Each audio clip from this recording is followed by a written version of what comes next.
Welcome, guys, to the MMOs.com podcast. Altai here with episode 115, joined this week by... Omer. There it is. That's the whole kit and caboodle. We're going to start as always, go ahead. Oh, yep. We're going to start with the weekly raid. First, last week's, to recap what we did and what you guys thought. So last week we asked, can virtual worlds stay separate from the real one? This was inspired by Albion Online's continuing issues with RMT, scammers, hustlers, and just Chinese gangsters overall. So I kind of came on the side that no, I don't think it's possible, and that seems to be the common position by you guys. Easy Machiavelli said here that it's impossible to avoid, but perhaps you could have systems built in. Like, for example, Albion has one currency, silver. The other currency, gold, you buy it and you transfer it to silver. It does nothing else besides convert to silver, really. So when you have one currency, RMT is easier. So there could be other systems in place that reward PvP, game time, etc. So you can't just progress with that one currency. So that's a pretty good idea. Other people said, it's hard to get around, it's unavoidable. Maybe indies can do it, but how big can they get? So seems like I think the problem again is fundamentally unavoidable. Anytime you can just give your account information to somebody, like no matter what, if there's any kind of progression in that game, whether it's through like skill points, levels, in-game currency, anything, right? Even if trading is unavoidable, right, in the game, you can't even trade in the game. As long as I can give you my account and my password, and you'll pay me for it, it's going to happen. Even without the silver to gold ratio in the game and the trading between real money and in-game money, people will transfer accounts, and that's always been an issue. And it's unless like developers develop some new out of like game system to like track IPs and who's logging into what account and like tying like an account to a social security number, a driver's license, it's unavoidable, unfortunately. But they can't crack down on it by making in-game progression more based on like individual development and skill, like as a player, than in-game stats. But I don't think we've seen any game do that just yet. Yeah, and I like what you said about the real life account connection. I think in the West we are going to see more of that in the years ahead. For example, in China now, Tencent limits how many hours a day you can play Honor of Kings if you're under 18, and they do that with this whole real name connection that South Korea has been doing for a long time. Actually, that's a funny thought. Do you think South Korean MMORPGs are so easy to RMT in America because in Korea they don't have to worry about it? Is it really not an issue in South Korea though? Again, because we live in the U.S., right, and we kind of experience all the RMP stuff happening all the time with like these third-party gold sellers. Do you think it doesn't happen? It has to happen in Korea. Like off the top of my head, it just seems like it happens. But again, I haven't really investigated myself. But is it not an issue over there? Oh, here's the thing: maybe the developer doesn't care, but my point is, if they ban you for RMT, you can never play the game again. So it's in their hands whether they want to do it or not, and they can control it. Here, they can't really stop a hacker or whatever. There, they can. I mean, maybe we'll get back into it next week about the effectiveness of that system and if it actually does stop in-game gold selling. Because with Chinese games, for sure, you need an ID to make a game, like a Tencent account. You need a Chinese ID, like a national ID number, as well as like a Chinese name and everything. And there are websites that just generate them, and you can just use those. Because we've actually made QQ accounts that way. And our guide on how to make a QQ account in China, you can just make it with this bullshit system. There's no verification. And in South Korea, the problem of making a South Korean account was never Chinese Korean IDs really. We need like a phone number to verify the account, and we don't have any South Korean phone numbers. Otherwise, anyone can make a South Korean ID. I think that was like the limiting factor to be able to play South Korean games. I definitely think even that stuff, even requiring a phone number. Yeah, it helps. It all helps. Okay. So not to dwell on that, guys. If you do have thoughts on that, though, you can feel free to keep leaving your opinions. We will read them. But we want to move on to this week's raid. And this week we're going to talk about Lineage Eternal. Is Lineage Eternal cursed? Ooh, this one is a doozy, boys. So a few months ago we talked about whether Bless was cursed. So now it's Lineage Eternal's turn. Lineage Eternal is the third game in the mainline Lineage franchise after Lineage 1, Lineage 2. This basically was supposed to be Lineage 3. It was first revealed all the way back in 2011. And it was supposed to be... insane. It is insane. It was supposed to be a mobile and PC cross-platform MMORPG. And at the time, guys, I remember hearing about this, way back when. Oh, that'd be pretty cool if they did it, and they showed gameplay. Like, this game made progress. It had a closed beta in Korea. Screenshots came out, videos came out, and I'm like, whoa! If I can play this on my phone, it's so cool. That was cool in 2011, but it's 2017 now. This whole cross-platform play is a lot of companies are doing it now. So Lineage is having some difficulties. What are your thoughts on the game? And then I'll go into more detail about what happened this week. All right. I think when we both watched that one video on like the introduction of Lineage Eternal, I'm not sure if that was a 2011 G-Star video. It might have been a later one. It was like an over 10-minute long video with like mega hype talking about all the features of the game. 2014. And it was I'm playing right now. 2014. That was a phenomenal video, and that video got me mega hyped for it. I think anyone that watched that video will be equally hyped for it too. But since then, again, we've heard numerous times like the closed beta is around the corner, this around the corner. It's been constantly pushed back.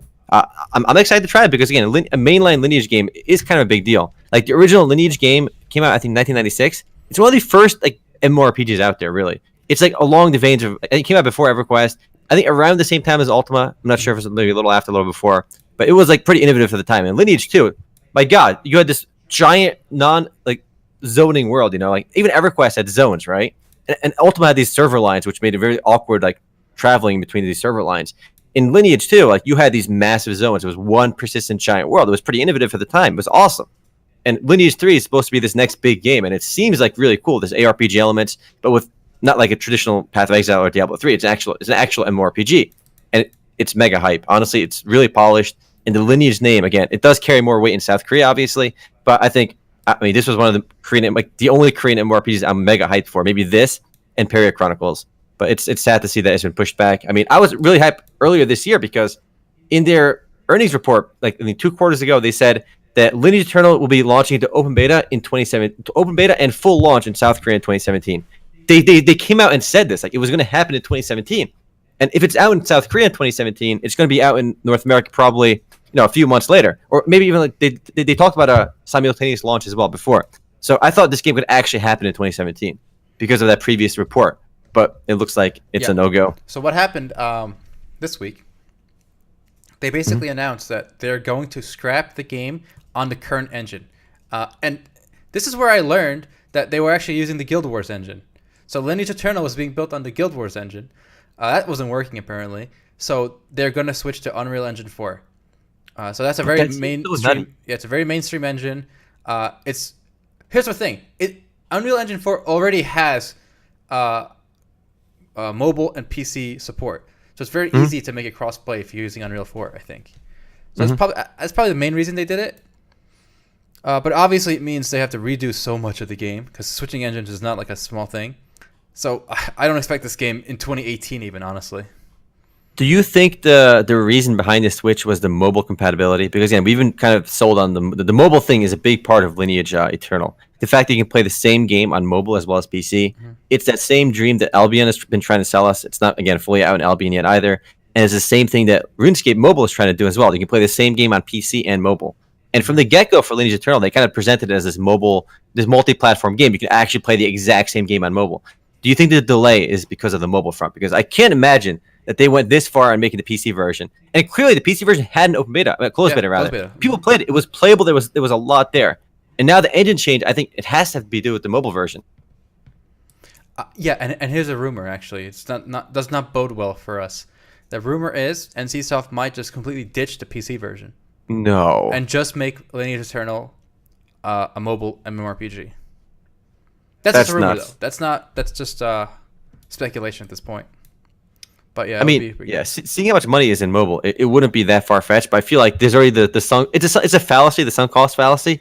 But they've already sunk so much into it. I feel like it's not going to cost that much more to finish it on PC as well. And if the PC version ends up, maybe not being as big, the mobile version could still work as well. We'll have to wait and see. Besides that, I compared this game a lot to Bless in the Weekly Raid article because the two games, both had just these disastrous, long, protected development cycles. Bless came out in Korea. It quickly had to merge down to a single server because it wasn't that popular. The Russian version closed down. The American and European versions were canceled by the publisher, Aria. But here's the thing. NeoWiz has not given up. They're actually rebuilding Bless from just redoing some of the mechanics. And hopefully they haven't given up. So there's actually a closed beta in Korea right now, guys, for the a rebuilt version of Bless if you want to try that or try getting into that. Actually, people are talking in the chat about Lineage, not Lineage Eternal, Mu Legend actually, which is again because there's so much hype for Lost Ark and Lineage Eternal. I think we're gonna have a lot. We're gonna have being able to play Mu Legend well before that, and it's basically the same kind of game. This MMORPG with ARPG like elements and camera angle. Yeah. So that's kind of that's gonna I think to capture a lot of that thunder. Unfortunately, there's still no release date in the West for that game. It's been out in South Korea for some time in open beta. But I want to talk a little about the technology behind the Lineage Eternal mobile, and I think this might be one of the reasons we got the big delay. Were you aware that the game is using streaming technology on mobile? So it's going to be trying to use that same technology that we've been promised forever, like that you can stream a game from PC on like from some kind of data center to your mobile device. So it's not actually going to be using the mobile device's own like hardware, like a GPU and CPU that much. It's going to be again streaming it. But is that the old system or the new system? I think it's the current one. Really? So even with Unreal 4, they're going to do that? Again, no, this news just came out, right? With the Unreal change. Wow. But it's been cloud. They announced a partnership with this company to do the cloud streaming back in 2014, and even the closed beta on there's a subreddit for Lineage to Eternal. They were talking about the streaming features as of August 2017. Again, it's not done yet. So that was one of the initial things that was going to happen. I'm calling it. That is the reason they had to cancel the old engine and the old version and redo them with Unreal, because that didn't work. Whatever they're trying to do with the whole streaming to mobile, it didn't work. Mm-hmm. So they're going to Unreal's going to work, on your phone. Like it's not going to be streamed to your phone. But obviously, one of the benefits of the streaming technology is, again, for those unaware, it's basically from your mobile device, you can access like some cloud center with powerful gaming PCs, and the game plays over there in real time on your phone. So any action you make on your phone happens in the cloud PC, and that sends it back to you via streaming. So it kind of circumvents the maybe the lower battery life when you're playing a game. Maybe an older phone you can still play the game. It makes it so you can have these really PC quality graphics on mobile, like quite literally PC quality through streaming. Again, this is not a new idea. We've seen companies like OnLive try this ages ago, and they've completely flopped. Sony tried doing it with Gaikai. They bought that company for hundreds of millions of dollars, and that ended up becoming the backbone, I believe, for PSN. So they got some value out of that. But the actual streaming technology has not gone like mainstream yet, where you can actually, accomplish this. I'm giving that whole concept a big fat no chance. There's actually a company right now called Liquid Sky. Have you heard of them? Liquid. I remember you played like The Witcher 2 or something. Yes, I did, and it worked.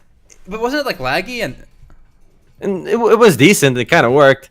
Anyway, I want to look at something coming called Liquid Sky. They're currently, I think, the front runner in this technology. So click on that link. You can see what they're trying to do. Okay, play your games on any device. The first gaming PC in the cloud that goes. Let's see their video, okay, boys. I have a video for you here. Look at this. This is their introduction video. This is again, Liquid Sky is trying to accomplish this. Is this different than the one I'm? Okay, let me see. No, probably might be the same one. Okay. Yeah, same one. Yeah. So they're trying to do that. The thing where you can play these PC games on your phone or basically anywhere, even an older PC, which is kind of cool. Not gonna happen.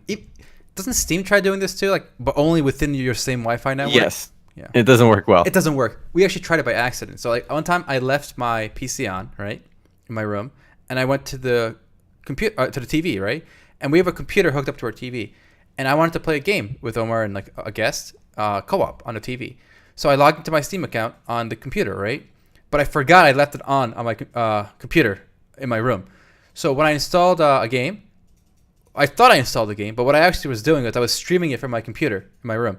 So it was laggy. I was like, why is this so laggy? Like, what, is it stuttering and stopping? I'm like, what's going on? And then I realized it was like Steam streaming or something, and it was just garbage. Like, this technology is a big fat zero, guys.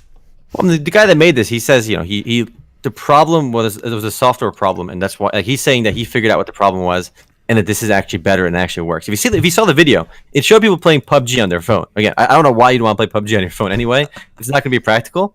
But if you can actually seamlessly play PUBG or Overwatch or these other games, like forget the phone thing. I don't think it makes sense to play most of these games on the phone, right? So the element that Lineage Eternal is trying to do, where they're trying to circumvent the limits of the phone with really good PC quality graphics, I don't think that's so important. I do think there's a market for people with weaker PCs that want to play like PUBG without lag. They want to play Overwatch without lag, and they're playing on these really old laptops. Those guys, if they have a fast internet connection, if they can get this technology working, it's going to solve a lot of problems on the PC. Because again, a lot of people have really shitty old PCs, and this would actually solve it. Again, forgetting one thing. Promise this forever. You're forgetting one thing. Usually, the guys with the shitty laptops also have shitty Wi-Fi connections in the second floor of their house with like 12 walls in the way, and and they get like 1 MBS. So, like I'm saying, the people. First of all, I still think if you're using Wi-Fi, you're not a PC gamer. You're like a semi scrub. So you're semi scrub, not full on scrub. No, you're not a console gamer or anything, but you're a semi scrub. I mean, I actually signed up for this company because I want to try out this bullshit to see if it actually works, right? But the problem is, if you don't pay, there's like a 9-week window where you have to wait to like get in. There's like a beta period. You gotta wait to get your chance to play. I just want to see if it actually works because the guy who made this says that 2017 will be the year of stream gaming, this kind of gaming. 2017? We're more than halfway through, so we'll see about that. Yeah. Again, that's what's holding up Lineage Eternal. And again, we've been promised this technology for a long time. It hasn't happened yet, but I don't see why it won't work. Like principally, like it just seems like the input lag is gonna be the problem. The latency will be the problem. They promised low latency, but we'll have to wait and see. I'm giving it no hope. No hope.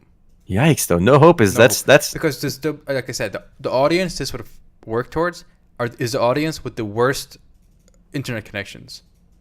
If you don't have a good computer, you obviously don't care about this stuff that much, right? So you probably have a really awful like DSL modem in your basement, like your modem is in your basement, so it has to go through like cinder blocks up to your second floor of your bedroom, and don't forget there's like 8 other people streaming Netflix on that connection. So this is a big fat no. Well, maybe if that this generation, like maybe when gigabit rolls out a bit more, and like internet technology has definitely been increasing faster and faster. All right, so I think the average U.S. internet speed was like only 10 megabits like 6 years ago. Now it's up to like 25 or 20. So it's definitely gotten better overall. But I think Wi-Fi is definitely going to be an issue because people do use Wi-Fi and they don't set it up properly or they have it like really far from their PC. Honestly, though, like after my friends tell me they have Wi-Fi, I'm like, dude, just buy an Ethernet cable, run it to it. Who cares if it goes to the floor? It's worth it. Indeed. A quick mention for Lost Ark, which I think Lineage Eternal is also trying to compete with directly. That one also hasn't come out yet. So these two, MMO, ARPG, Korean titles are kind of competing on which one can take longer to come out. That's really rough, though. Again, I think we're going to get a lot of games going to kind of Moo Legend will capture some of that market. Moo will capture both of their lunches. Actually, I want to show you a quick Moo Legend video I just saw while looking at Webzen's page. Look, Moo Legend, like it doesn't have the same hype that Lineage Eternal does or Lost Ark, but it's not bad. Like, is there any gameplay in this video? There is after like 20 seconds. There's 20 seconds of gameplay after 20 seconds. It looks pretty decent. You look me the channel. Which one should I watch? Let me link it again. I think the game looks surprisingly decent. Man, we played it during we played the game during the closed beta, and there's still no. They said summer, so I think they have until September to release it now if they want to meet their original goal. But it's definitely not a bad game. It played really well. It's got the nice DPS charts, good fair variety of classes, and it's really like, I guess maybe a lower production value version of Lineage Eternal or Lost Ark, but at least you can play it. I mean, not now actually, but you can play the South Korean version. It's been out in open beta for I think over 2 months now. Hopefully, this version eventually does come out. Yeah, I mean, we played this when it was in closed beta, and I think we all pretty much enjoyed it. So, looking forward to this one. I was looking at the Webzen's earnings report came out earlier last week as well. And can you guess what percentage of their revenue comes from the Moo franchise? I think I saw the headline. It was like 70 plus. Yeah, over 70% of all the money Webzen makes from all their games comes from the Moo franchise, whether it's Moo Legend, Moo Origin, or Moo Online. I mean, the first Moo game is still unbelievably popular. We actually we did a video for Friday Grindfest this last week. We played Ragnarok Restart, which is unbelievably popular. And if you look at Moo Legend, Moo Online is still like Ragnarok. It's got this cachet of people that played the game back in the day and they grew up and they love the game. So if you log on the official Moo servers, it's unbelievably packed. And there are private servers for Moo that are some of them have thousands of players. So it's almost like Moo and Ragnarok are like these old games that are both thriving on private servers and have this old hardcore player base that just won't leave.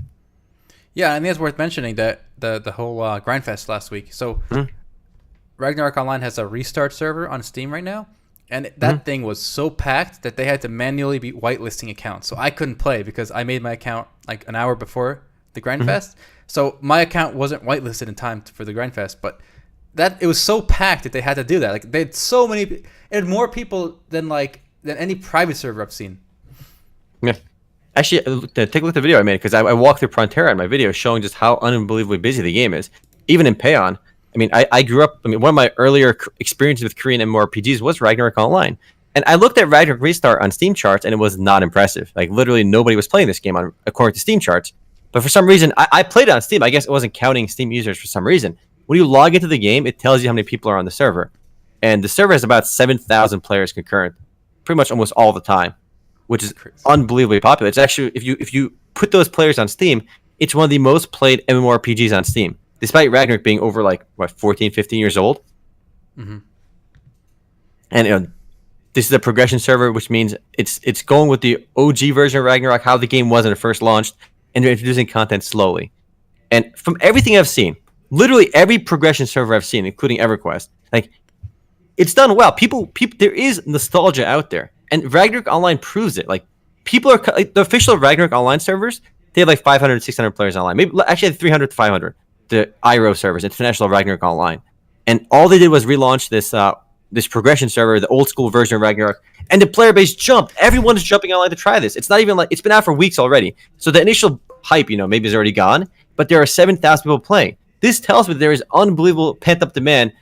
It goes back to World of Warcraft. I'm telling you, if they launched a vanilla server for World of Warcraft, no matter how you feel about vanilla, I think we can all agree so many. It would be the single most played, most popular server in WoW, 100%. Yeah, the busiest server. And I'll give you my conspiracy theory. I mentioned this in the Friday Grindfest. I think Blizzard doesn't want to launch a vanilla server because they know it would be the biggest server, and all the work they did after vanilla. Because the current people at Blizzard are probably not all the same people who worked on vanilla, right? They worked on the new stuff, and they don't want to be embarrassed by like how much people prefer the old stuff, so they don't want to do it. But whereas games like Gravity doesn't have a choice. Gravity's like low on money, so they want to make a progression server just to make money. And same with EverQuest. Daybreak is not like killing it. Besides with Survival of the Fittest or whatever that game is called. So EverQuest is not killing it anymore. So they need to make the money. So that's why they do progression. But even like people are always saying with the vanilla server, like why not make a progression server? That way they can even catch up to the latest content. That way, if they did a progression server, it would almost like solve that conspiracy theory because you can still restart the game and get through the expansions, give enough time between expansions that people can experience it the way it was, right? Yeah. Like if they did that, they can kind of avoid facing that issue head on that their work was kind of garbage, Yeah. If every 6 months they release one expansion, starting with vanilla and then going, that would be a really popular and fun server. You know what? I would probably play on it. At least I would subscribe to it too. Yeah. I would subscribe to WoW for that experience. But why don't they do that? We talked a lot about vanilla, but progression server seems to be a little bit different. It's a different beast. Mm-hmm. And people they talked a lot about the technology, like, oh, we don't have the server data anymore. We can't easily do it. That's such nonsense. How could a company like Blizzard, which is worth over Activision Blizzard, worth over $40 billion US, one of the biggest gaming companies in the world, not be able to do a progression server for their MMORPG when you have Gravity, this tiny ass Korean company, being able to pull it off of Ragnarok Online, or Daybreak Games, this private equity owned, relatively small gaming company, can pull it off for EverQuest 1. No, spoilers, EverQuest 1 is a lot older than WoW, and they figured it out. They can do a progression server with OG EverQuest up to to 25 plus expansions they launched. How the idea that they can't do it, or it's so difficult, is what really grinds my gears most about this vanilla response from Blizzard, that they can't do it. How can these no-name companies, tiny ass companies, they can't do it, but Blizzard with all the money and resources in the world, and they have the most popular MMORPG in the West, they can't figure it. It's such it just seems so dishonest. And you know what's funny? They kind of shot themselves in the foot because we know they can do it, because I remember watching a Starcraft remastered trailer, right? And in this trailer, in one of the dev diaries, they even said we didn't have all the original source code, so we had to kind of rewrite some of the stuff to match the old version. Mm-hmm.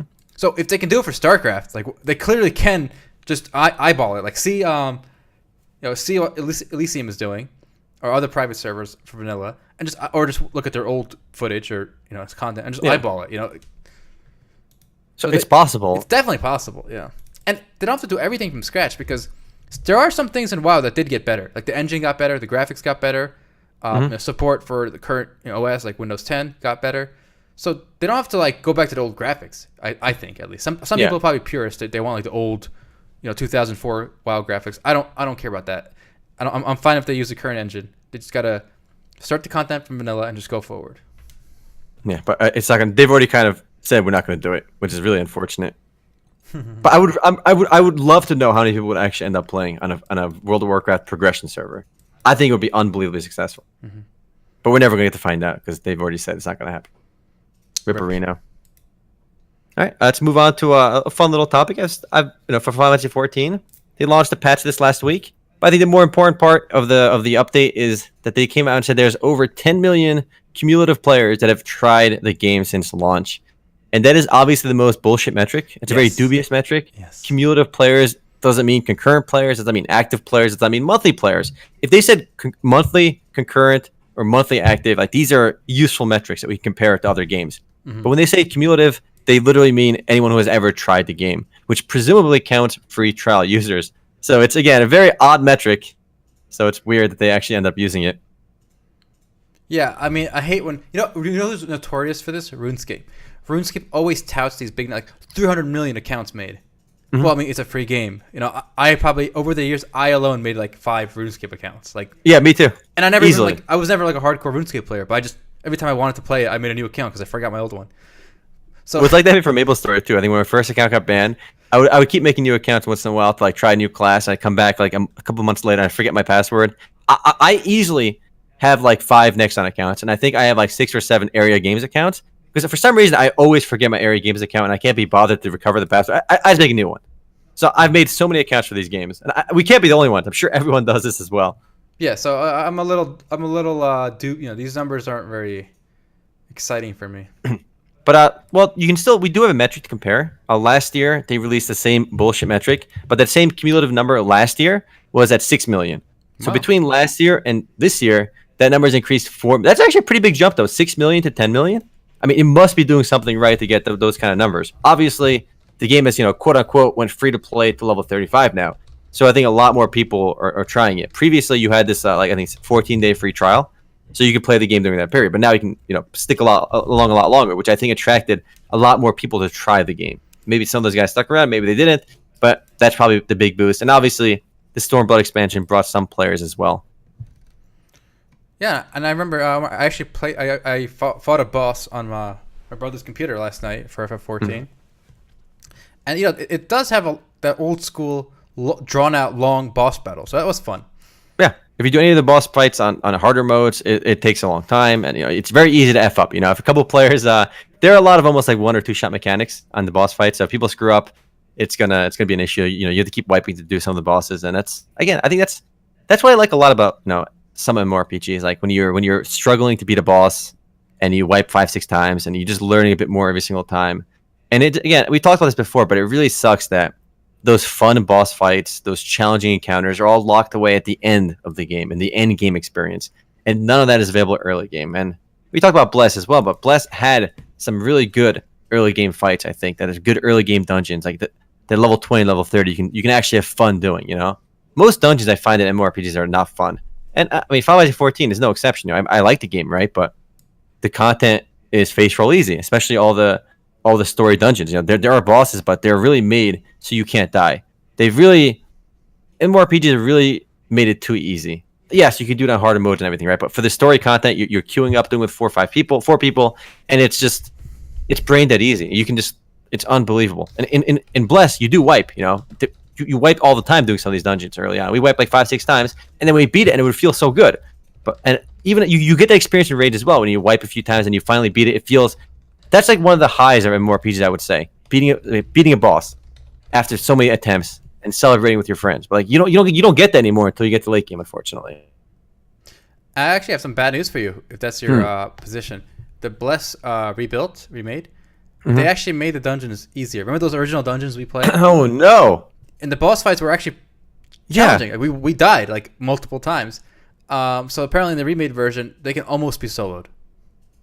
No, that's so bad. That's what I got. I watched some videos of people playing the closed beta, and that was like one of the observations. I mean, also with Bless, they call it Bless Rebuild or something. It's basically the same game. I mean, they're not really rebuilding the game unless they're doing the engine. I don't know. No. They're just doing they're doing the whole combat thing where they're trying to make it slightly more actiony, and just kind of fixing it up in general. Neowiz, listen up. Fuck all that stuff. You're wasting your time. Just make the game work. All right, make the game playable. All right, it's one of the worst optimized MMORPGs ever. All right, just fix that shit, and your game has a chance. Okay, don't even worry about the design stuff. That stuff is second, third, fifth fiddle to actually making the game playable. All right, that's the thing they got to fix. Make it playable. High FPS, it'll work. I'm sure they're working on that part too. So we'll see. We'll see where they go. Somebody in the chat saying, I think story difficulty in dungeons should be easy. Yo, I agree with you. Okay, it's fine on the default mode, right? But don't make it brain dead easy. Make me at least have to like try or learn. You know, maybe make it so I can wipe dying once and then learning the mechanics is fine. But like in Final Fantasy 14 story mode dungeons, you can just eat every single like you just don't juke the like attacks because like you don't even bother because like I'm gonna stand in the spot and keep shooting because it's easier that way. I don't care if I take damage. Well, I'll put it this way then. So Omar, I played on my brother's computer and I didn't use the full rotation. I used 3 spells, right? Yep. I felt like if I was just AFK, oh, the fight would be fine. Maybe the fight would have taken like maybe 2 minutes longer, and that's it. Yeah. Yeah. That's too easy. Like at least make it so all players in the group have to like be on the computer. That's all. That's all I'm asking. I agree. Because again, it shouldn't be difficult. It just should be a little bit harder. And I reserve the more difficult content for the Savage and Extreme mode, which is good. They do that really well. I think the Extreme and Savage content is appropriately scaled and is a fun experience. But another problem too, the story mode dungeons, they don't prepare people at all for the more difficult modes. You know, if you're trying to do that boss fight that you just did, Susanna, on like the actual raid difficulty modes, you are not prepared at all. Like what you did earlier just gave you zero preparation for the more difficult current content, which is just silly. It should give you some idea, you know, but it gives you none. Yeah. All right, I got a fun story since we're talking about WoW a little here. Blizzard. So a few months ago, back in March, I believe, Blizzard said that they're going to get rid of Battle.net. They said people were getting confused, especially new players. What is Battle.net? You know, like they're used to seeing Blizzard. You know, WoW is a Blizzard game. Starcraft 2 is a Blizzard game. What is this Battle.net thing? And for us veterans, when we played Diablo 2, Starcraft 1, Battle.net was how we connected and played online. So it has some cachet to us. So we were kind of sad to see it go. There was a lot of flashback from veterans against it, but they went ahead and named it Blizzard app. So if you launch your Blizzard app now, that's what it'll say. It'll say Blizzard app. But in fact, today they announced, well, like 2 days ago, they announced that they are in fact bringing back Battle.net. So the full name of the launcher will now be Blizzard Battle.net. I'm actually glad to see that back because we grew up playing StarCraft and Battle.net was like the login for StarCraft and for Warcraft as well. And it's got more oomph, right? What is a Blizzard launcher? It just sounds so bad. Well, Battle.net. I'm ready to battle, all right? Here's the disingenuous part. So they said they don't want to cause like branding confusion, right? When they got rid of it. But then they brought it right back, and here's what they said. After speaking to our community and like realizing that it's part of our history, we need to have Battle.net back, right? But here's the real reason they brought it back. Destiny 2 is going to be on Battle.net, the first non-Blizzard game. And I think they want to bring other games, like Call of Duty, which is also by Activision, to the Battle.net launcher. And you can't have it be called the Blizzard launcher if there's non-Blizzard games on it. And Battle.net is more like third-party, generic. So I think that's why they did it. I just think it sounds a lot nicer. Battle.net has way more oomph. It's got way more soul. We talk about soul a lot in this podcast, and it's a very hard to quantify thing. But Blizzard launcher, I mean, Blizzard is an iconic franchise. The name, it means something, right? But I don't know. Battle.net is the way to go. Yep. So that is it's a fun little story. Got to see that they won. All right. I want to talk about a fun story because this game is an old school game that's actually launching, which I was surprised by. This bit of news, like I was literally scouring the net for like news to put up, right? Because like sometimes when we're putting the news on MMOs.com, like we want to cover stuff other people aren't covering. We usually get press releases from companies about their news and stuff. But I ended up on GamenGame.com, which is this oddball like portal of South Korean games. I think it's supported by the South Korean government to encourage like innovation in games. But they're going to be launching Tartaros Online in November. And the only thing I knew about Tartaros was that it was on gamescampus.com and it was listed as coming soon. and it was listed as coming soon for like a year or over a year. And I was curious when this game was going to come out, and then eventually it just disappeared, and literally they never mentioned it again. So like, all right, I guess Tartaros isn't coming out, but now the game is being relaunched. Maybe that relaunch is not the right word, but it's being called Tartaros Rebirth, which sounds very odd because the game didn't really die for it to be reborn. It actually never came out in the West. But I didn't know this was an old game either, because when I saw now Games Campus, I figured maybe it was a new game. It's a relatively new game. I didn't really do a lot of research on it because I was just waiting to play it. And when they canceled it, I forgot about it. But it came out back in 2009. So why is this game launching from 2009 on Game and Game today? Like, is anyone going to play this? Game and Game is the weirdest thing on the internet, guys. It is a publisher of MMOs that is sponsored by the Korean government. And it is basically where these games go to die. Like the dregs of the Korean gaming industry end up on Game and Game. I think they specialize in basically games that nobody wants to license. Because basically, if you're a South Korean developer and you made this game and like you're trying to get people to publish it, like in America, and everyone's like, "Lol, no, your game sucks," right? Which is, I guess, what everyone said to Tartaros. And so the South Korean government spends money on running GamenGame.com and advertising GamenGame.com to promote their local game development industry. So the South Korean government is directly responsible for the exportation of shitty Korean MMOs to America. That's a fact, all right? Because again, they're actually spending money on this because they pay to advertise all the games on GamenGame.com. And we've seen ads from GamenGame on MMOs.com before too. I mean, they pay to promote some of their games. So they are actually paying for these games, and nobody wants to license these because any game that's actually licensed, it doesn't end up on Game and Game. Game and Game is only unlicensed games, basically. Yeah, and we actually played a Game and Game as part of our Grand Fest Friday. So last week we did a double feature of classic games. We played some Dark Eden Origins, which is another game, a Korean game from 1997. Mm-hmm. So that was an interesting experience. It was surprisingly decent. Okay, and the problem with Dark Eden was it was very poorly optimized for newer PCs, so it was really laggy in town when a lot of people were in town. And I think we were both surprised how many people were actually playing Dark Eden Origin. So if you look on the Steam charts, it's quite misleading. Steam charts had a pretty low number. When you log in, it's way bigger. That's true. I actually didn't expect anybody to be in the game, but there were people in town, even this newbie town we started in, and I think a lot of third world countries still play a lot of these games.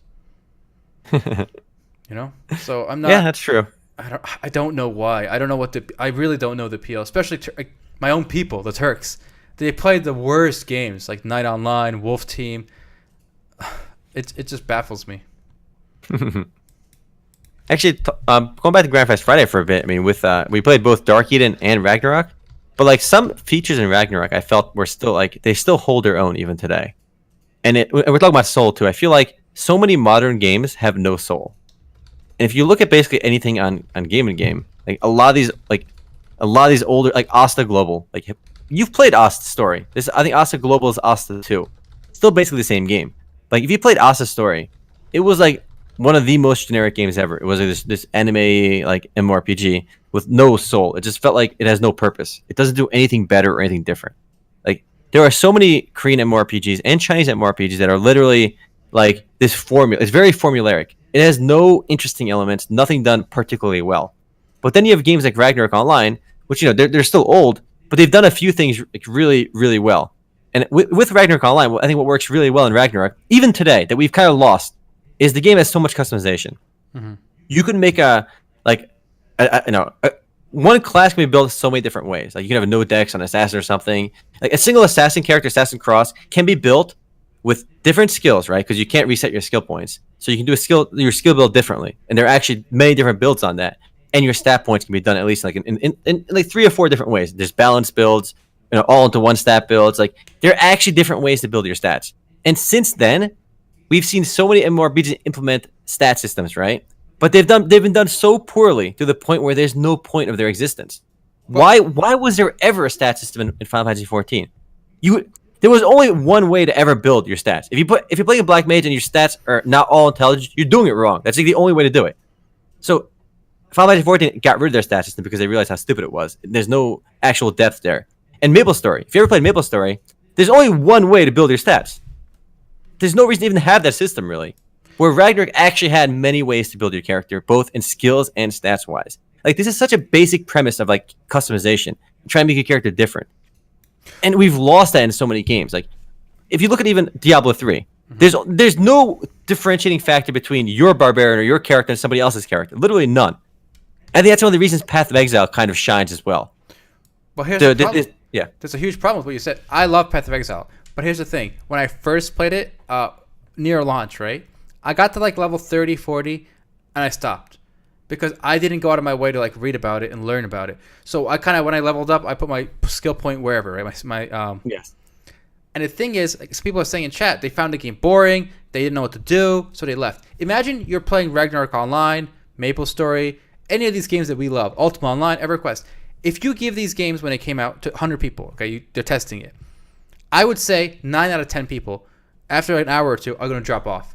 Because they're going to walk around in Ragnarok, they're going to get lost on a map, like they're going to go the wrong way. They're going to see mobs that they can't kill easily. They're going to be killing the porings over and over again. They're not going to know what to do. And they're not going to read, they're not going to ask for help. They're just going to uninstall. 9 out of 10. But the other 1 out of 10 who actually, for if they get lucky and they actually go to the right, if they zone into the right map and then now they're in town and they know what they're doing, they're going to have an amazing time. No, but if you look at the games that are doing that, like, look how many games like Asta Global that you have. They're just built to coddle players. I think somebody said in the chat, I think MMORPG players are some of the most spoiled in the world. And I hate saying spoiled because it can literally mean anything. But yeah, I think we've been coddled too hard.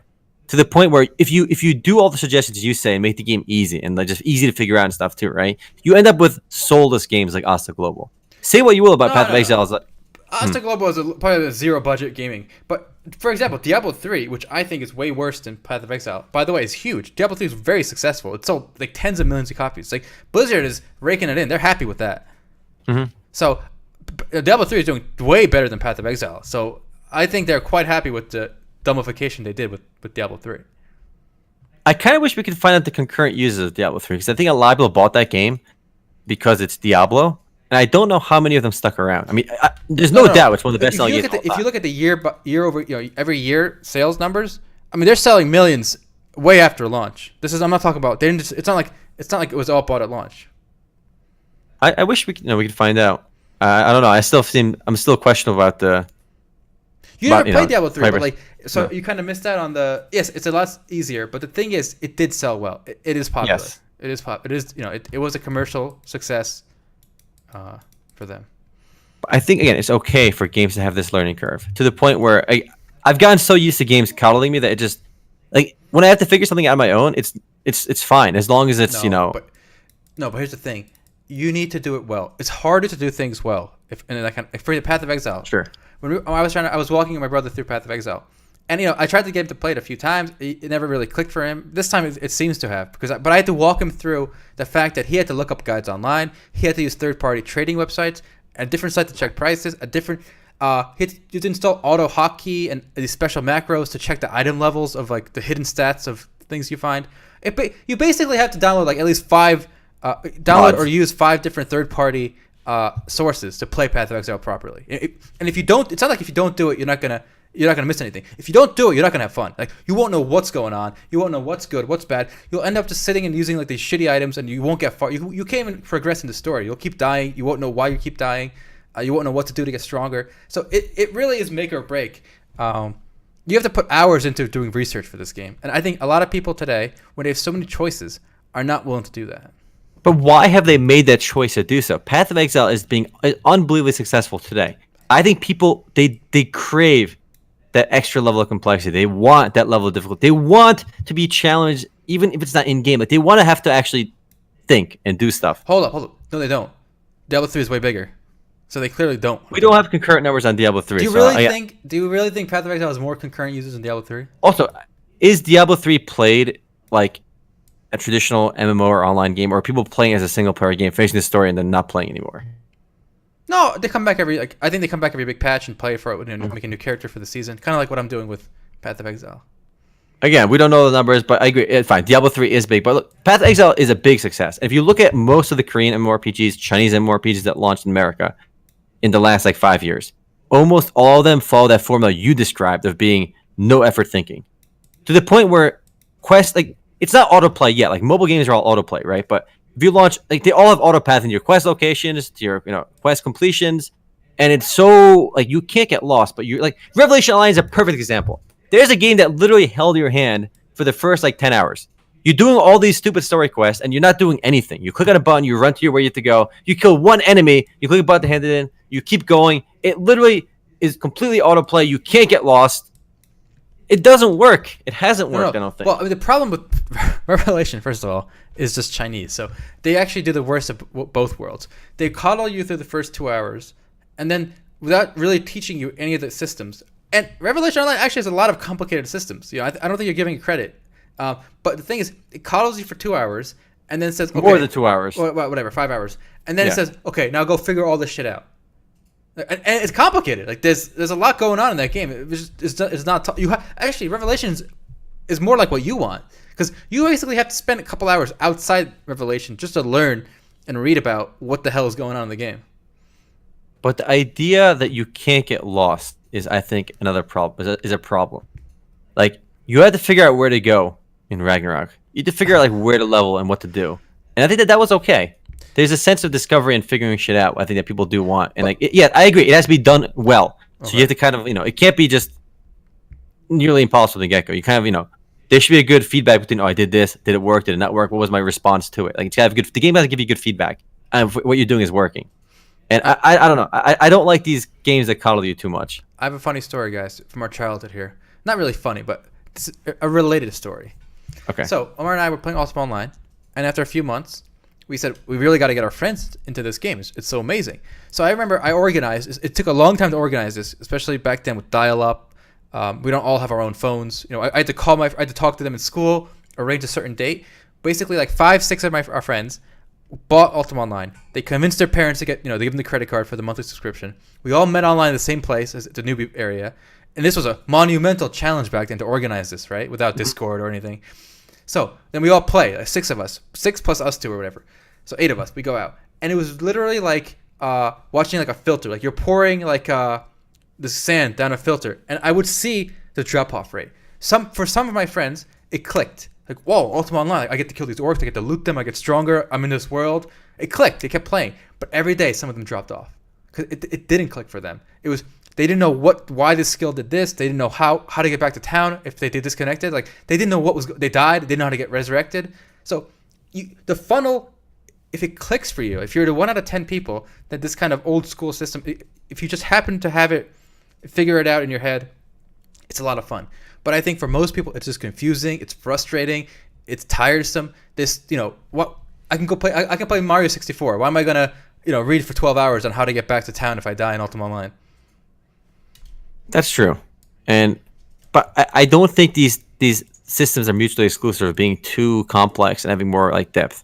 Like for example, I don't like it. It really nags me that in Final Fantasy 14 there is no other way to build a character. Like I want my black mage to be at least like some kind of skill tree, some kind of status that lets me differentiate myself from somebody else. Now, if you don't want to have like maybe you can choose like one of like 5 like I think the World of Warcraft does like talents now. You choose from like it's a little more simple. Yeah. You can choose between like one of like 3 things every every level or every few levels or something, right? Yeah.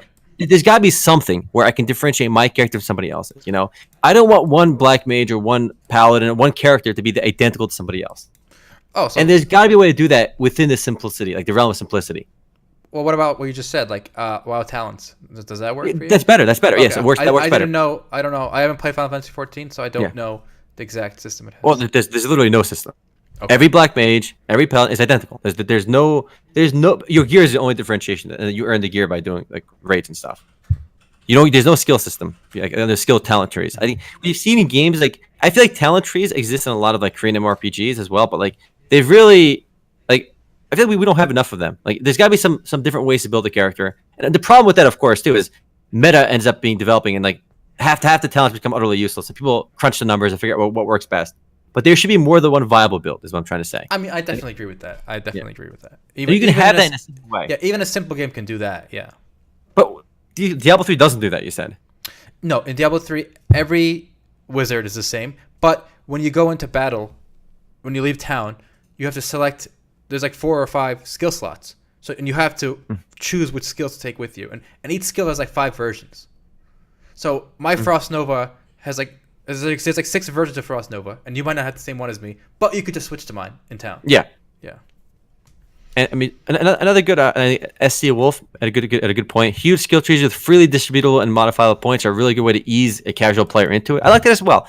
I think that there's this notion in MMORPGs as well. I know a lot of Path of Exile players are very hardcore sold on the notion that you lock your stats in. If you don't like it, you gotta make a new character. But I think if you have a really cool complex system in a more casual game, and just give people free resets on their skills and stuff, and that will ease them into it as well. You can maybe get both ends of the curve. People that want more depth. And they can always customize their stuff whenever they want. Yeah, I think Path of Exile really should add a total reset after at level like 20 and 40 and 60. And after 60, no free resets. I feel so many people get frustrated with the way they spec their character, and they don't want to redo it. That's actually really smart. At a certain level, you just cut it off. Have it as however you want to a certain point. Honestly, Path of Exile should do that. And here's the thing. Here's a funny thing. All the pros will say, the veteran, not pros, but veterans will say, oh, just make a new character. What's the big deal? Because to a veteran, making a new character with the knowledge they have and getting from 1 to 60 takes like a couple hours, like 3 hours tops. They can get to 1 to 60, 3 hours tops, right? But for a new player, that 1 to 60 is like a month of work because they're not doing it properly. They're not doing it optimally. So when they hear, oh, you messed up your character, make a new one. Make a new one, level 60 character. No big deal. They say, nope, I'm done. This is done. It's not for me. And actually, there was a funny comment on that I think on MMOs.com, we had a post about Path of Exile. I think it was actually on our Path of Exile page. Somebody ends up saying like what he didn't like about the skill system, and the guy was like, "Oh, if you're not prepared to make like 8 new characters, Path of Exile isn't for you." It's like, wait a minute, that is a bit of an ask, expecting somebody to make so many new characters. Yeah, and like I said, it's no big deal to someone who knows what they're doing. Like for me to play through the 4 acts that I already played through, I can play through it like 10 times faster than I did my first time. So for me, make a new character, no problem. It'll take an afternoon, but it's too big of an ask for a new player. That's true, but it seems like there's such a good compromise though. Like after level like 45, 50, then all your talents lock. Until then, let people do whatever they want. There's still a lot more leveling to go, but people that's actually a big frustration point, I think. And I think people on our Discord channel, a lot of people online have complained about that a lot. They screw up their character and they don't want to play anymore. But you really don't lose anything by giving people that option at until level 45, because you're not really into the hardcore element at 45 anyway. So I think you can satisfy the hardcore players and the new players if they just gave you that idea, that system. Yeah.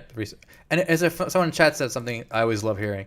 Well, in the game, there's an item drops called an Orb of Regret, and each one orb lets you redo one skill, like backtrack one stuff.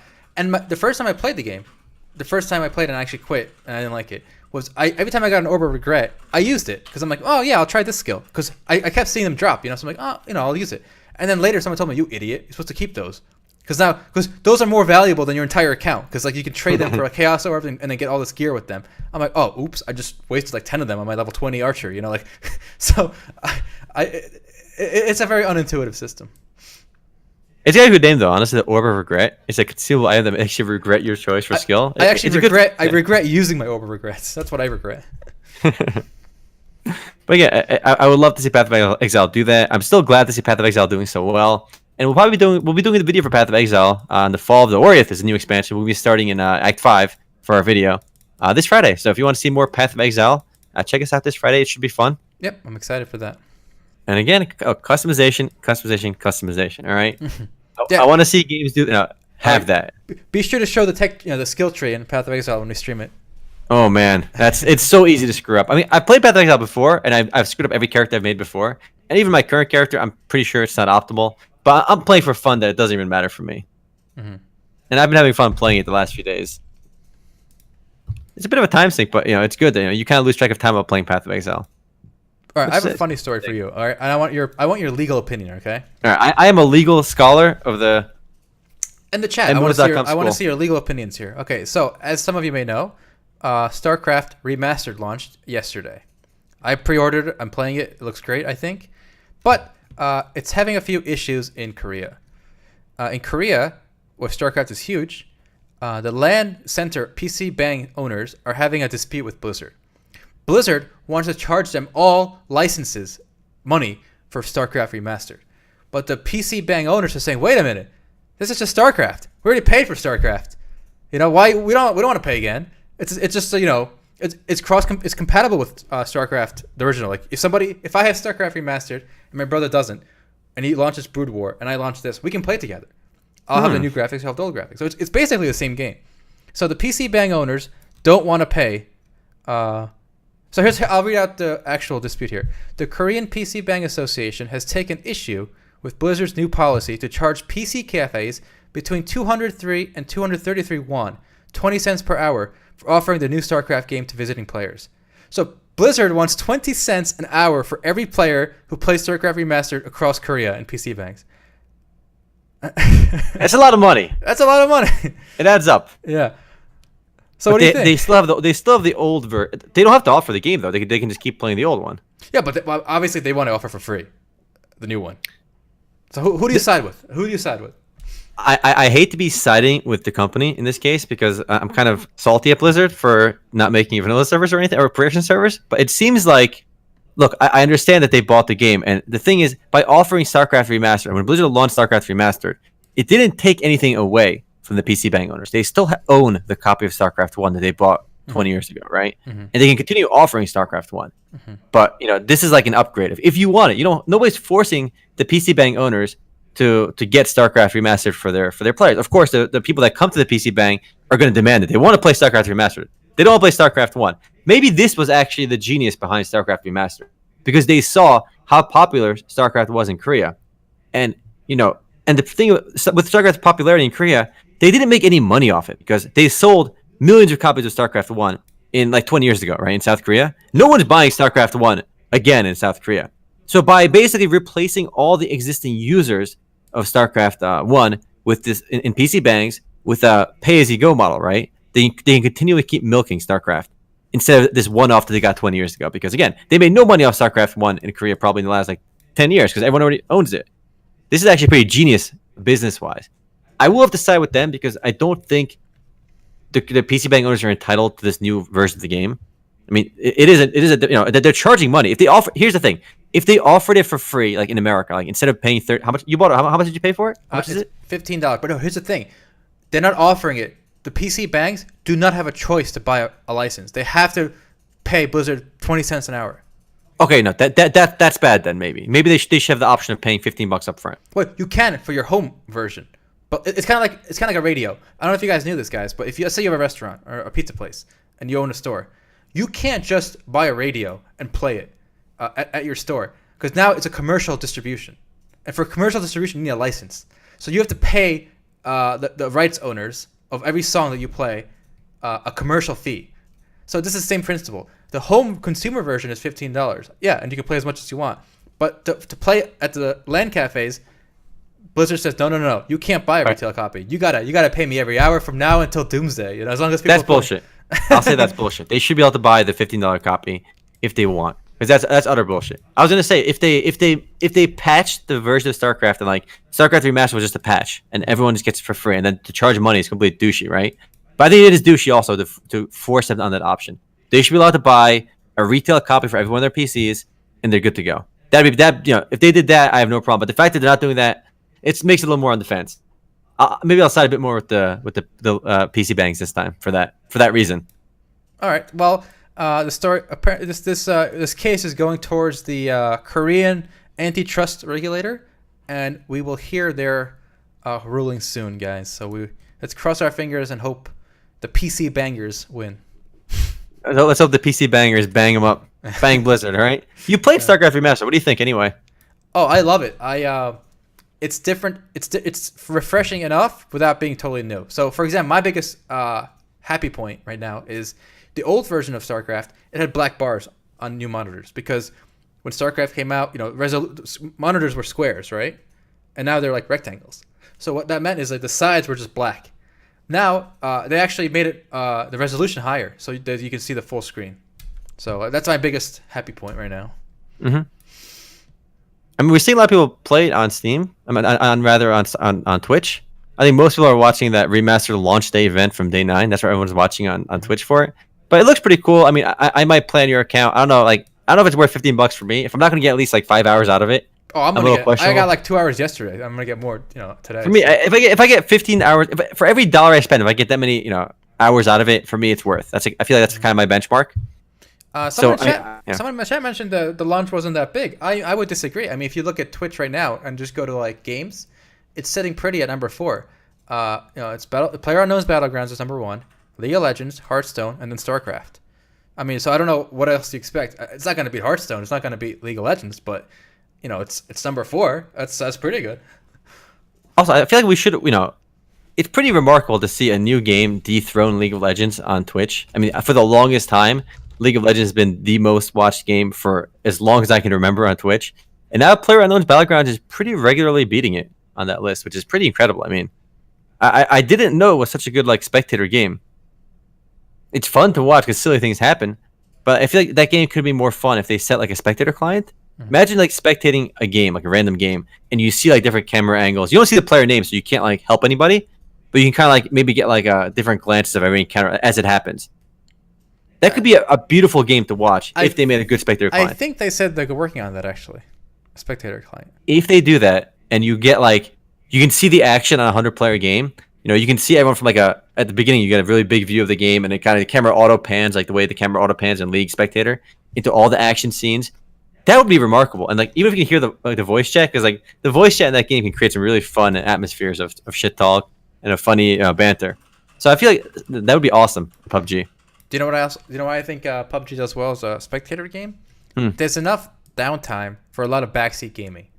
The viewers can be like, "Oh, we should have went left. Oh, we should go into that building. Oh, why do you go?" Oh, you're right. You're right. It's good. Because some games are too fast. If you watch pros play Starcraft, the screen is zipping too fast. You can't really tell him what to do or think what he should do. But in PUBG, it's slow enough that you can just pretend you would know what to do better than he does. And you can't really do that for MOBAs either, because there's downtime in MOBAs when you're dead, but there's a lot of downtime in PUBG. Yeah. And that's pretty incredible. That's probably one of the reasons it's doing so well too. Yeah. There's time for if you're a streamer, there's time for jokes to goof around. You talk, read your streamer's chat. But in a lot of games, that's not the case. So. All right, we now that we're talking about FPS games, we got to mention this interesting article on MMOs.com. Oh yeah. This is very odd. FPS games linked to reduction of gray matter. So give us a gist on this. Okay, so this is funny. So again, one study was done on a group of people, and they said playing FPS games reduces the gray matter in your brain, which could have a big impact on you in later life. They found healthy 18 to 35-year-olds who were not gamers. That's a key point here. So they found non-gamers, and they made them play games for a while. And they said so it reduced your gray matter, but there's a silver lining, guys. If you play platformers, okay, 3D platformers, it reverses it. So if you want to play an hour of Counter-Strike, you got to balance it with an hour of Mario, okay? That keeps the brain in check, guys. But what's the reason behind that? It seems very odd that you would actually, lose. Again, what does the gray matter in your hippocampus actually do? Okay, so the point of the hippocampus is used for spatial memory, okay, and long-term memory. So I think, and this is my guess, I don't think they even know exactly why this happened, so much as just it did happen. It's because they use less of the hippocampus when they're navigating the virtual space. So it's like moving around the world, but without spatialness. It's your brain doesn't know if you're actually moving or not. I think it fools your brain to thinking you're navigating without using your spatial awareness, because it's a 2D world, And it's kind of small, and the map is not changing either.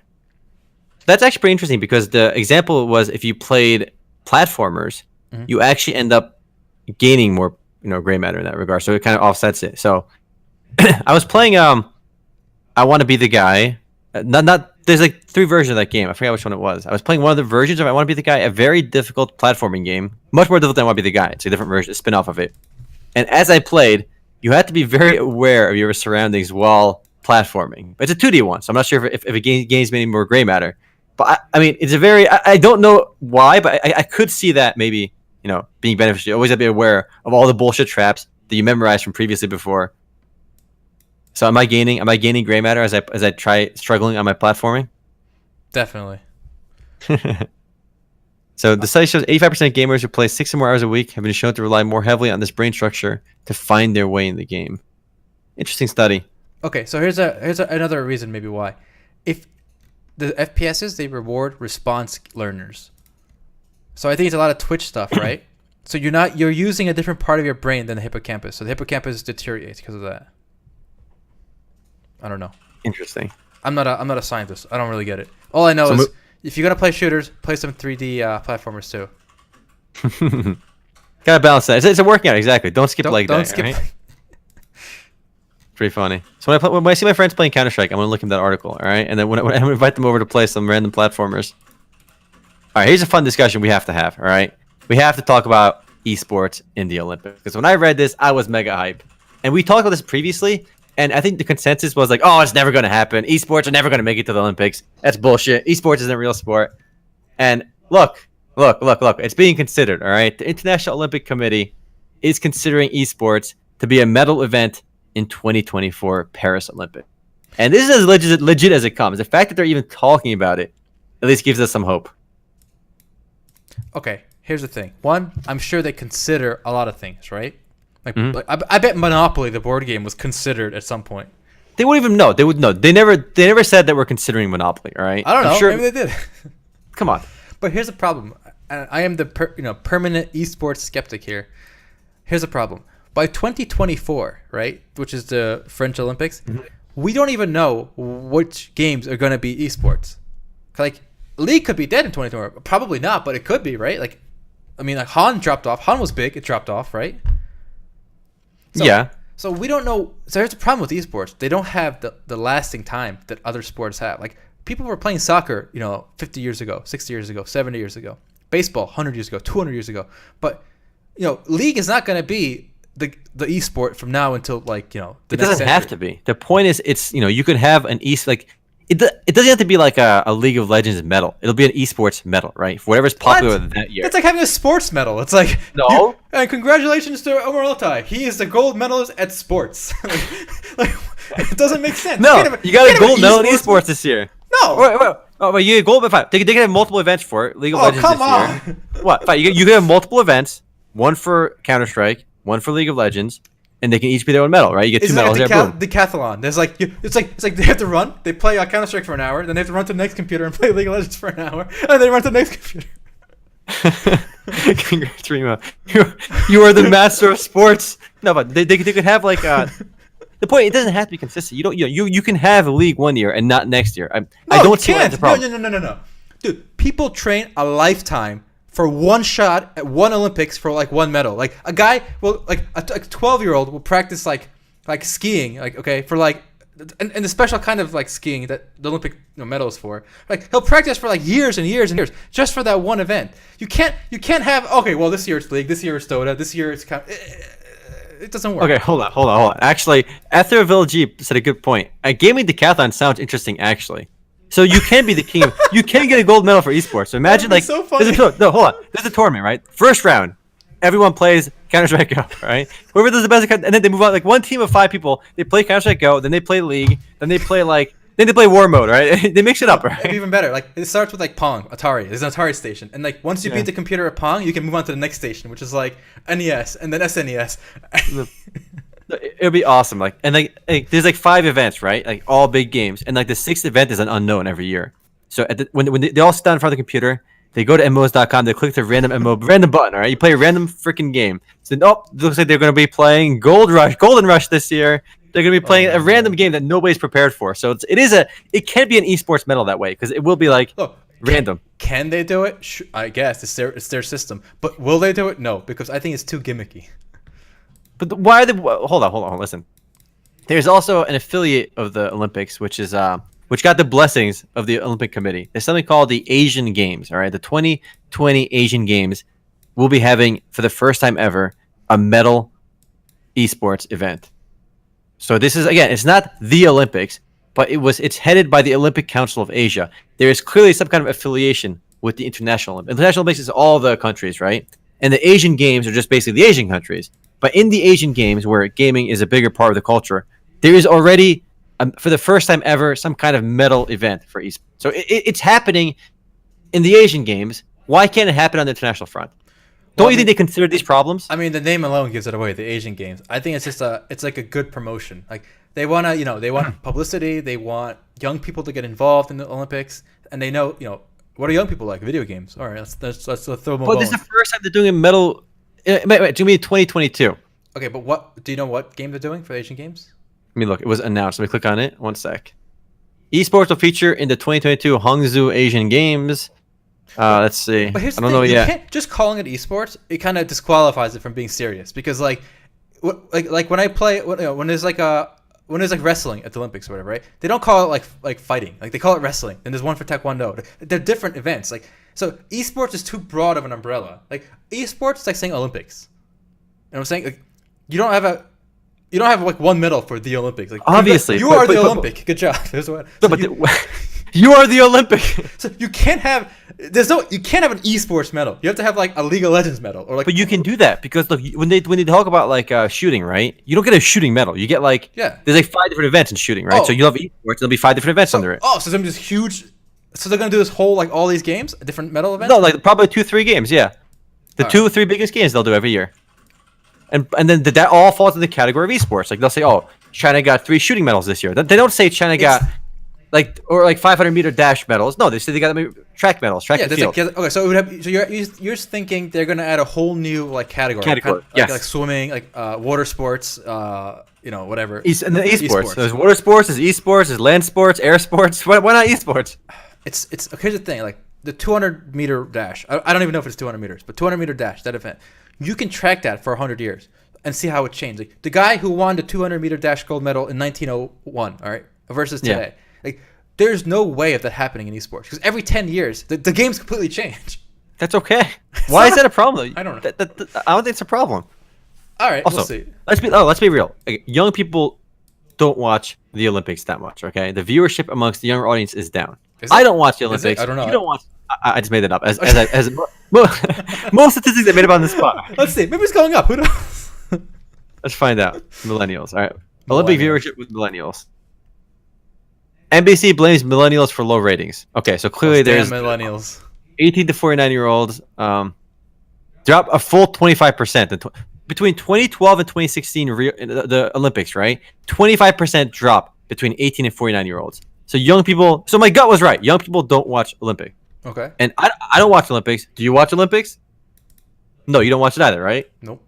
Okay, but if there was an esport event, I would bet that we would watch it because like, oh shit, go America, you know. I mean, I would feel this sense of pride if my country, if America, can win in like League of Legends or something, or like. And the cool thing about the Olympics would be like, it would be an American team doing it. Like it wouldn't be like TSM. CLG, Dignitas. No, it's Team America is going to get the. We're going to beat those Chinese and Koreans, right? Go Team America. But here's another funny thing. It's basically if they ever do this, let's say they do it for League, it's going to be just a massive free advertising for Riot, right? Yeah. Like when they hold like running at the Olympics, you know, at least Nike has to pay for the endorsement. You know, but so Riot Games gonna get this huge international free promotion and sponsorship by having their own. It's like imagine Nike gets to make up a sport and add it to the Olympics. It doesn't make sense to me, but we'll see how. Look, I'm telling you, I don't watch the Olympics. You don't watch the Olympics. I would love to root for a Team America. And honestly, I don't give a shit about Team America in soccer, in dressage, in freaking shooting. Those sports, those events mean nothing to me. Literally zero. Listen, I'd rather watch I'd rather watch Chopped on the cooking channel than watch the Olympics. 'Cause I have zero interest in Olympic sports or events. But if there was, for me, I connect with esports. Like I would want to watch that. I would understand what's going on. I would love to see that. And what do they lose by adding it? Like they talk about the viewership in esports too. There's hundreds of millions of people watching esports. There's a lot of people watching these events. I'm not doubting that, but I just think the promotion, the fact that they're privately owned, like nobody owns sports, right? But somebody owns League, somebody owns Counter-Strike. Imagine Nike gets to make Nike ball. It's like you have to wear Nike shoes on your hands and like play basketball like that. Like it would be stupid, wouldn't it? Yes, but that's not. Nike's not making up a sport in this case. But Riot is. Why does Riot get to make and promote and own and make money from a sport? If Nike made up an event where you put shoes on your hands and you crawl on all fours and whatever you want to do, right? And if hundreds of millions of people watch that, it's in the running. Because esports viewership last year was over 320 million people. That's huge.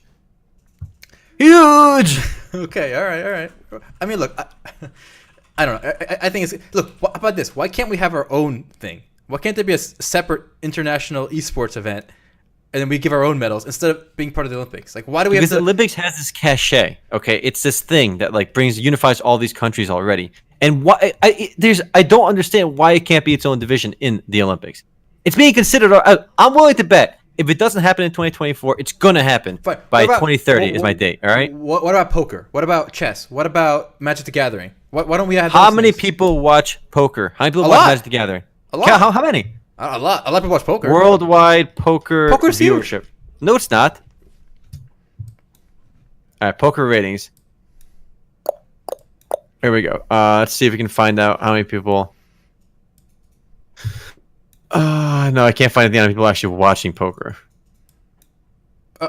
And poker would actually be okay because at least somebody owns poker. But Magic the Gathering, it's like sponsored by Hasbro. Magic the Gathering. Wait, Win a gold ESPN medal. averaged 1.2 million viewers for the final table in the World Series of Poker. In the number one event, they got 1.2 million viewers. What Okay. about chess? Chess is huge. World. How many people watch World Championships in League? League of Legends Worlds million viewers. I think over. Let's see how many million. 32 million people with peak concurrent viewers of 8.5 million. Peak concurrent 8.5 million. That's why. And this is League. If you count all the esports at once, their peak time, add them up together. Why are you adding them all up? You're not adding up all like the board games. Like, why would you add it all up? Whatever, it doesn't matter. The point is, people do play. The more people play League than poker. All right, it's more viewed. A lot of people casually play poker as well. Oh boy! But this is an event. It's a thing. This is I think exciting, it'd be guys. pretty We have some disagreement here. I'm sorry if it actually took up all of the podcast, guys. So, No, we were in the last leg anyway. But look, all right. but why is this League owning a problem? And you can't say Magic. Not that people watch Magic the Gathering. They don't. This huge event. Esports has. How many people watch those events total? I don't know. A The lot. numbers don't come close. Over 300 million people I watch see Magic all the time on this. What's it called? Twitch. When they have those big tournaments.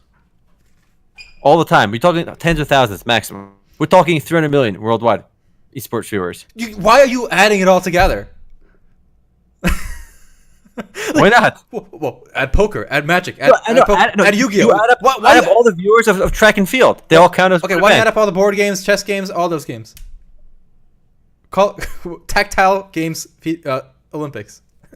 It doesn't matter. I don't see why you're adding up all these esports. You don't have to. Just look at League and Counter-Strike. That's all you need in Dota. The 3 games over there, those games alone have huge followers. They're good. Oh boy. All right. Well, I mean, we'll see. I again, personally, I'm happy if they made their own separate international esports organization. Why? I don't know. I don't see a reason for it to be part of the Olympics. Because it's a Olympics already established. It's already this big thing that you can be proud of your country for. And I would be proud. It'd be like the one thing that I'd be like, yeah, fuck yeah, America. But the whole There aren't that many things that give me that pride. Would you say the point of the Olympics is physical prowess of the athletes? No. No? What? Physical has nothing to do with it. That's kind of like It's their ability as No. as humans, as people, If that was- to look, do they- these extraordinary things. No, I don't agree with that. Why is the physical part matter? There's no physicalness in dressage either. The horses has to be fit. The horses, not the humans. The horse And has they don't to do that fit. It's not about the horse being jacked. The horse is not training. It's the human training the horse and his relationship with the horse. If what you're saying is that's true, kinda dirty. if size of the audience is the only thing that matters, chess is a lot bigger than lots of Olympic sports. So the reason that chess stayed out is the same reason I think esports should stay out. That's my point. But the audience for chess is not as big. Oh, if I think you're wrong. Hold on. I think the audience for chess is huge. First of all, If the audience for chess was 1 billion people, guess what? Chess in the Olympics next year. Nobody cares. This whole physical thing is bullshit. That's not what determines what's in the Olympics right now. It's a combination of how popular it is and all these other factors. So games like chess get 0 scores on physical, right? And you can say esports is very low physical score as well. But you can make up for that in viewership. I don't think, because if you look at purely physical, chess is dressage or shooting. You're not running and shooting. You're just aiming. All right. There's more. In fact, you move your hand more in chess than you do in shooting. I move my key. You burn more calories playing League of Legends than you do playing when you're shooting a gun. All right. Well, we're running out of time, guys, unfortunately. But we will keep going. And in the post game, I'm going to look up how big chess is, and we're going to keep this argument going until one of us just drops dead. Okay. So. Okay. Stay tuned for that. If you're watching on YouTube, you're lucky. You don't have to hear the rest of this. See you next week. Yeah. Peace. Later, YouTube.